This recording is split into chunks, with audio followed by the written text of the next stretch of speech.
Welcome to our channel. Today we how to register with Wells Fargo for property financing documents step by step clearly.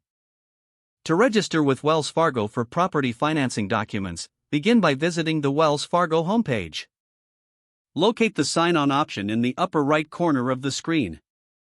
Click on Sign On to access the login page. If you are not a current customer, select the Enroll option.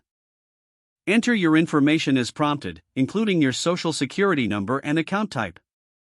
Follow the on-screen instructions to create a user ID and password. Verify your identity by answering the security questions provided. Once your enrollment is complete, go back to the login page. Enter your newly created user ID and password to sign in. After logging in, navigate to the Accounts section. Look for home lending or mortgage options within the Accounts dashboard. Select Apply for a mortgage or Get Pre-approved based on your needs. Follow the prompts to enter details about the property and your financial situation. Upload necessary documents, such as income verification and asset statements, as requested. Review all entered information for accuracy before submitting your application. After submission, monitor your email for confirmation and further instructions. If you have any questions, contact Wells Fargo customer service for assistance. Keep track of your application status through your online account. If the page does not load, refresh the browser or try again in a private or incognito window. Make sure you are using the correct email address, then retype it carefully to avoid small typos.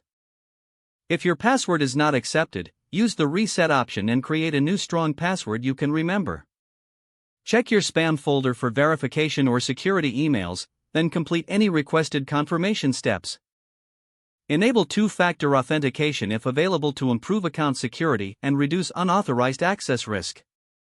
After signing in, review your profile details so your contact information and settings are accurate and current. If you see an error message, note it down and try again after restarting your device and internet connection.